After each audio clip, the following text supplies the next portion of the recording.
안녕하십니까?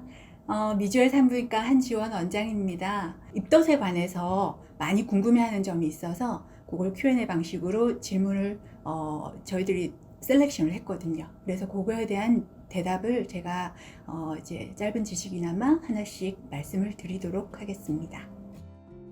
입덧과 성별의 정도나 이런 거는 사실은 제 생각에는 절대 관련이 없는 것 같아요. 그러나 이제 개인차에 따라서 조금씩 뭔가 먹고 싶어지는 것과 먹고 싶지 않아지는 거는 있을 수는 있어요. 근데 희한하게도 저는 초대 때도, 초대가 딸인데 걔 때는 김치가 너무 먹고 싶었어요. 저는 원래 김치를 별로 좋아하지 않습니다. 그렇지만은 섬유질을 섭취를 위해서 김치를 일부러 먹어야지 하면서 김치를 먹지만 초대 때는 아무것도 먹고 싶은 게 없었어요. 그런데도 그 따끈하게 지은 흰 쌀밥하고 김치만 있으면 세상에 부러울 것이 하나도 없는 그런 상태가 됐었습니다. 그래서 저는 김치하고 흰 쌀밥만 거의 먹었는데 건강 상태는 조금 안 좋았을지 모르겠지만 그래도 마음이 행복해서 그런지 입덧이 좀 순하게 지나갔던 것 같아요. 그리고 놀랍게도 여러분들 진찰을 받으시면 알겠지만 태교를 할 때 영양소가 애기한테 미치는 영향을 선생님들한테 설명을 드리실 텐데요. 이제 엄마가 먹는 영양소에 따라서 거기에 들어있는 어떤 향신료조차도 아기들은 영향을 받습니다. 엄마가 먹는 먹거리와 아기들의 어떤 식습관이나 이런 것들은 굉장히 중요하니까 여러분들은 임신 중에 음식 태교도 하시는 게 좋겠다고 생각을 합니다. 성별과 입덧과 그리고 성별과 먹는 음식의 차이는 없다라고 결론을 내리겠습니다.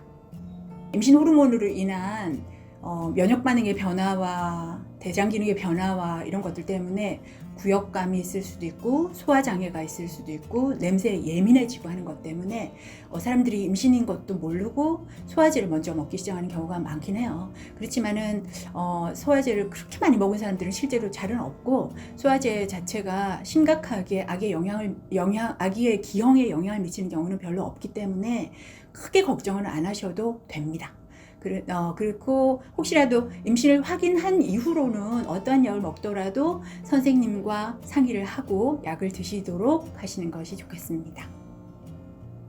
속쓰림이 심할 때는 여러분들은 이제 뭔가를 자꾸 먹으려고 애를 쓰시지만 실제로 너무 많이 먹어주면 위산분비가 더 많이 되기 때문에 오히려 더 속쓰림을 더 조장하는 경우가 있어요. 그래서 입덧을 달래는 여러 가지 방법을 여러분들도 쓰겠지만 가급적이면 식사 시간을 조금 맞춰서 드신다거나 다른 방식을 선택하는 것이 좋을 것 같습니다. 자주 먹는 것 자체가 위산 분비를 촉진하는 그런 악영향도 있습니다. 그리고 지금은 이제 입덧 약이 옛날하고 달라가지고요. 디클렉틴이라는 아주 고가의 약이 있습니다. 디클렉틴은 항히스타민제와 그리고 비타민 B군 복합체여서 위산 분비를 좀 억제하는 효과도 있고 신경 안정 효과도 있기 때문에 속쓰림을 달래는 데는 효과도 좋고 그리고 입덧 자체 증상도 울렁거림이라든지 또 구역감이라든지 이런 것도 달래줄 수 있으니까 디클렉틴이라는 약을 선택해서 먹는 것도 좋습니다. 그리고 또 하나 방법 단 음식을 너무 많이 먹는 것 그 자체도 실은 위산 분비를 촉진하기 때문에 속쓰림이 오히려 더 많아질 수가 있거든요. 그래서 가끔은 그냥 맹물이나 따뜻한 차로 속쓰림을 달래주는 것도 좋고 비타민 B군이 많은 노란색 과실 그런 것들이 속쓰림을 달래는 데 효과가 좀 있고 그리고 신경 안정 효과가 있기 때문에 천연 입덧 완화 효과를 가진 식품입니다. 그런 것들이 대표적인 것이 생강, 그리고 모과, 귤, 그리고 귤 껍질차, 감귤차, 한약재에서는 진피 같은 게 있는데요. 그런 것들이 조금 비타민 B군을 많이 가지고 있기 때문에 속쓰림을 달래는 효과도 있고 차를 마셔서 이제 위산도 조금 희석시켜주는 효과들이 있기 때문에 그런 것들 선택해서 드시는 게 좋고요. 또 하나는 양배추 아시죠? 여러분, 양배추에는 위산 분비를 억제하는 효과가 있습니다. 그래서 식사를 하실 때 임신하면 변비도 오고 하니까 이제 양배추 쌈 같은 거를 해서 식사도 하셔서 속쓰림도 달래주고 위산 분비도 좀 줄여주고 그리고 변비도 개선시켜주고 하는 일석삼조 효과를 누릴 수가 있겠습니다. 근데 일반적으로는 이제 입덧이라는 거는 공복 상태에서 조금 더 심해지는 경향이 있어서 아침에 일어나서 입덧이 심해지는 경우가 있기 때문에 입덧, 영어로는 모닝 시크니스라고 되어 있습니다. 그러나 입덧의 시기나 어떤 시간이나 이런 것들은 개인차가 있어서 그걸 일반화할 수는 없지만 정서적인 어떤 상태라든지 지금 현재의 감정의 상태나 이런 것들이 실제로 영향을 많이 미칩니다. 그래서 가급적이면 임산부들에게는 조금 더 이제 호르몬적인 어떤 변화에 의해서 심리 상태도 날카로워지고 하기 때문에 임산부를 괴롭히지 마세요. 여러분들 보호받아야 되고 감정적으로 존중받아야 될 존재들입니다. 여러분들 힘내십시오. 차는 조금 쉬고 약간 단 음식 또 차가운 음식들이 입덧에 효과가 있거든요. 그래서 그런 것들을 먹고 일부러 아기한테 좋으라고 뭐 억지로 먹어주는 마음으로 하다 보면 오히려 소화기관이 더 나빠질 수도 있기 때문에 편한 시간에 수시로 먹어주는 방법이 좋겠습니다. 그래서 억지로 먹는다는 표현은 절대 하실 필요가 없습니다.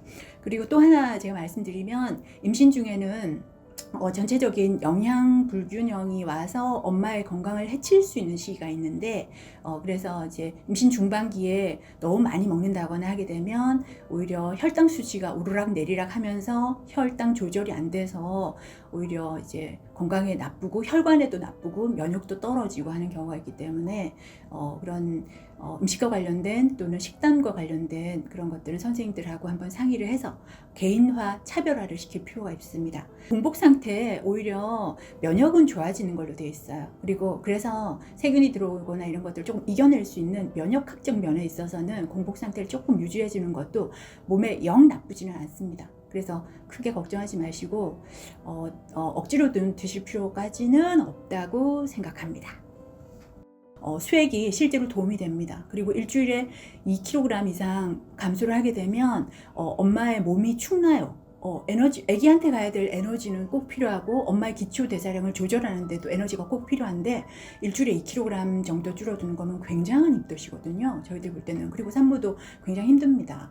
그래서 그때는 병원에 오셔서 이제 디클렉틴이라는 이제 좋은 약, 개발된 좋은 약을 쓰시고 디클렉틴을 써도 효과가 없을 때는 수액을 맞으셔야 되는데 포도당은 이제 보험 처리가 되고 하기 때문에 가볍게 맞을 수 있는 거고 포도당은 단순당이긴 하지만 급하게 에너지원을 공급하는 데는 가장 효과적이거든요. 그래서 포도당 주사를 맞으시고 또 이때는 단백질 주사도 있고 지방질이 같이 포함되어 있는 조금 고가의 약들도 있고 그리고 병원에 오시면 비타민 B군, C군 그런 것들이 다 복합되어 있는 칵테일 요법으로 되어 있는 수액 제제들도 있으니까 도움을 받으실 수 있습니다. 결론적으로 수액 치료는 도움이 됩니다. 때에 따라서는 이제 소화장애와 구별이 안 되는 입덧도 있을 수 있어요. 자궁이 점점 커집니다. 임신 20주가 되면 배꼽 위치까지 자궁이 올라옵니다. 그러면 창자가 갈 곳이 없어요. 그럼 어디로 가냐? 위로 가거나 옆으로 가거나 뒤로 밀리거나 하면서 장운동은 더 나빠질 수 있습니다. 그래서 그때는 입덧이라기보다 장운동 장애에 의한 어떤 소화장애, 구역감 이런 것이 더 많다고 저는 생각을 하거든요. 그래서 그때는 이제 운동을 좀 하신다든지 식사를 하시고 그러니까 피곤하지만 좀 바로 드러눕지 말고 이제 운동을 좀 한다든지 해서 뭔가 소화가 잘 되길 만한 어떤 행동으로 그런 증상을 치료하는 방법을 써보시고 그리고 또 하나 이제 결국은 임신이라는 것이 호르몬 변화에 의해서 내 몸이 적응해가는 한 과정 중에 임신 초기에 나타나는 현상 그것이 입덧이기 때문에 그런 호르몬 변화를 일으킬 수 있는 것의 대표적인 질환이 있는데 갑상선 질환입니다. 그래서 입덧이 지나치게 심하다라고 판단되면 혹시나 갑상선 변화가 내 몸에 지나치게 많이 생기진 않은지 피검사를 통해서 확인해 보시고 그런 경우에는 입덧 치료약과 갑상선 치료를 종합해서 하시는 것이 도움이 될 것 같습니다. 입덧이라는 과정이 사실 힘든 과정이에요. 여러분들은 입덧하는 거가 혹시나 너무 고통스럽고 하실 수는 있겠지만 입덧은 임신의 초기의 한 과정일 수 있으니까 조금 지혜롭게 넘어가시고 그리고 약의 도움도 받고 하십시오.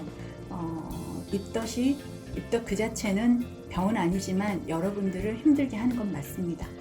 그리고 좋은 약들도 있으니까 도움을 받으시고 힘내시도록 하세요. 여러분들을 위해서 저희가 존재하겠습니다. 감사합니다.